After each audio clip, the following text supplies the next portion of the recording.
प्रश्नाला असं बोलला की मला असं वाटलं मी जातो की काय, म्हणजे मरतो की काय, ही भावना काय येते तुमच्या? नाही जाऊ दे, त्या विषयात काय होतंय, मला समाजापर्यंत माझ्या वेदना नाही न्यायचं. परिस्थिती वाईट, शेवटी सहन करण्याची ताकद माझ्यात नाही.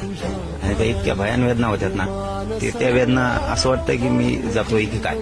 कारण मी लय वेदना आहेत मला, मी लय थोड्या दिवसाचा आहे समाजाचा मला म्हणून त्या विषयात हातच नका घालू. कारण मी तिकडे गेलो की माझ्या समाजाला लगेच इतका त्रास होतो ना, भयंकर त्रास होतो माझ्या समाजाला. आणि समाज माझा त्रास सहन नाही करू शकत आणि मी समाजाचा नाही करू शकत. त्यामुळे ते आता त्याला नावीलाज येते. उपोषणामुळे माझं शरीर मला साथच देत नाहीत, मी काय करू शकतो. पण माझे लेकरं डोळ्यासमोर दिसतात मराठीचे माझ्या, की यांना माझ्याकडूनच अपेक्षा राजकारणाच्या पलीकडची.